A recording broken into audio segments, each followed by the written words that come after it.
Hello everyone, आज के इस वीडियो में हम पढ़ेंगे क्लास 6 की chapter 5 a different kind of school, यानी कि अलग तरीके का स्कूल। इसके बारे में हम पढ़ेंगे। तो चलिए स्टार्ट करते हैं अपना chapter. I had heard a great deal about Beam's school but not till last week did the chance come to visit it.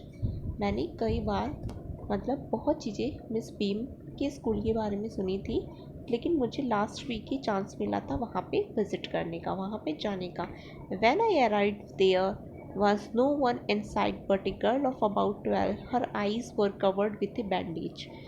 जब मैं वहाँ पे पहुँचा तो मैंने वहाँ पे किसी को भी नहीं देखा था। एक गर्ल मुझे दिखाई दी थी जो कि लगभग 12 साल की थी और उसने अपनी आइज़ को कवर्ड कर रखा था एक बैंडेज से, यानी उसके आइज़ में क्या लग रखा था, पट्टी बंद रखी थी। यहाँ पे you can see here a girl and covered with A bandage, और इसने अपनी आइज़ को बैंडेज से कवर कर रखा था।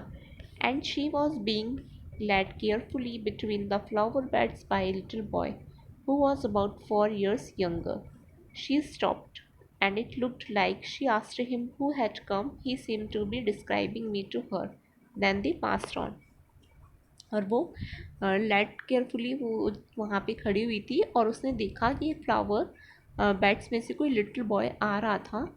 तो वहाँ पे उसको फील हुआ कि कोई लिटिल बॉय आ रहा था, तो फ्लावर बेड्स यानी जो बगीचा था वहाँ से। Who was about 4 years younger, वो लगभग 4 years younger था। और शी स्टॉप्ड, वो वहाँ पे रुकती है और उसको पूछती है कि हु हैड कम, कि यहाँ पे कौन आया है। He seem to be describing me to her, क्या तुम मुझे बता सकते हो कि यहाँ पे क्या दिखाई दे रहा है। देन दे पास्ड ऑन, उसके बाद वो दोनों वहाँ से चले गए। वो जो बॉय था उसको दिखाई देता था और गर्ल को दिखाई नहीं देता था, तो उसको रुक करके बोलती है कि क्या तुम मुझे डिस्क्राइब कर सकते हो यहाँ पे जो भी सारी चीज़ें हो रही हैं। तो उसको ले जाता है डिस्क्राइब करने के लिए। Miss beam was all that I had expected, middle east, full of authority yet kindly and understanding. Miss beam वैसे ही थी जैसा कि मैंने एक्सपेक्ट किया था। मिडिल ईस्ट की थी वो, अधेड़ उम्र की थी। फुल ऑफ अथॉरिटी थी, उनके पास पूरा अधिकार था। येट काइंडली एंड अंडरस्टैंडिंग, और वो काइंडली थी और बहुत ज़्यादा समझदार पर्सन थी। Her hair was beginning to turn grey, and she had the kind of plump figure that is likely to be comforting to a homesick child. और वो उनका जो हेयर था वो एकदम ग्रे था, ग्रे होना स्टार्ट हो गया था उनके हेयर। और वो उनका जो काइंड ऑफ प्लम फिगर था और वो कंफर्टिंग थी होमसिक चाइल्ड की जैसे। I asked her some questions about her teaching method which I had heard per simple. तो मैंने उनसे उनके टीचिंग मेथड्स के बारे में पूछे, जो वो पढ़ाती थी, किस तरीके से वो पढ़ाती थी। जैसा कि मैंने सुना था कि वो बहुत ही सिंपल लैंग्वेज में पढ़ाती थी। No more than is needed to help them to learn how to do things. उन्होंने बताया कि इसमें नीड नहीं होती किसी की हेल्प की, ये बहुत ईजी होता है। सिंपल स्पेलिंग होती है, adding, subtracting, multiplying and writing, इसमें ये सारी चीज़ें होती हैं। उनके टीचर ने उनको बताया, मिस वीम ने उन्हें बताया। The rest is turn by reading to than and by interesting talks during which they have to still and keep their hands quiet. They are particularly no other lesson. तो उन्होंने इस तरीके से हमें बताया कि बहुत ही ईजी होती है और आप इसको अच्छे से सीख सकते हो, रीडिंग कर सकते हो। इंटरेस्टिंग टॉक होती है इसमें, during which they have to sit still and keep their hands quiet. और उन्होंने फिर वो बैठ गई थी और अपने हैंड्स को उन्होंने क्वाइट कर लिया था। There are practically no other lesson. फिर उन्होंने बताया कि यहाँ पे कोई प्रैक्टिकली कोई अदर लेसन्स नहीं होते हैं जो कि हम करके दिखाते हैं। The real aim of this school is not so much to teach thought as to teach thoughtfulness, kindness to others, and being responsible citizen. Look out of the window a minute, will you?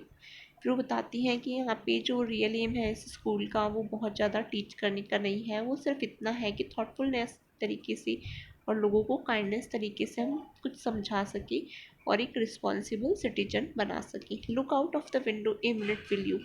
फिर वो बोलती हैं कि window को देखो और वहाँ पे तुम्हें क्या दिखाई दे रहा है। I went to the window which overlooked a large garden and a playground at the back. What do you see, Miss Beam asked. फिर वो पूछती है कि यहाँ पे विंडो के बाहर तुम्हें क्या दिखाई दे रहा है। तो वो बताता है कि यहाँ पे मुझे लार्ज गार्डन दिखाई दे रहा है एंड ए प्ले ग्राउंड, और एक प्ले ग्राउंड भी है बैक में। वॉट डू यू सी, फिर वो बोलती हैं कि तुम्हें क्या दिखाई दे रहा है, मिस बीम। उनसे पूछती हैं, आस्क करती हैं। आई सी सम वेरी ब्यूटीफुल ग्राउंड्स, मैंने उन्हें बताया कि मैंने बहुत ज़्यादा ब्यूटीफुल ग्राउंड्स देख रखे हैं, मतलब बहुत ही बगीचे हैं यहाँ पे बहुत अच्छे। आई sad and a lot of jolly children, और मैंने यहाँ पे जॉली चिल्ड्रन भी देख रखे हैं जो कि बहुत ज़्यादा खुश थी। इट पेन्स मी, और मुझे दुख हो रहा है। थॉट टू सी, ये देख करके और ऐसा सोच करके, that they were not also healthy and active looking, कि वो बहुत ज़्यादा हेल्दी नहीं है और ना ही वो दिखने में एक्टिव है। व्हेन आई कैम इन, जब मैं वहाँ पे आया, I saw one poor little girl being led about, तो मैंने एक पुअर लिटिल गर्ल को देखा था। She has some trouble with her eyes, उसके आइज़ में कुछ ट्रबल था, कोई प्रॉब्लम थी उसके आइज़ में। Now I can see two more with the same difficulties, और सेम डिफ़िकल्टीज़ मैंने दो गर्ल्स को और देखी थी। And there's is a girl with a crutch watching the others at play, और एक गर्ल थी जो कि क्रच वॉचिंग कर रही थी, मतलब क्रच का मीन्स होता है जो पैर से चल नहीं पाती हैं, जिनको प्रॉब्लम होती है पैर से चलने में। She seems to be a hopeless cripple, वो होपलेस क्रिपल की तरह दिखाई दे रही थी, मतलब उन्हें वो खेल नहीं पाती थी, अनकम्फर्टेबल थी वो, तो इस तरीके से वो दिखाई दे रही थी। We will continue this chapter in next video. Thank you and have a nice day.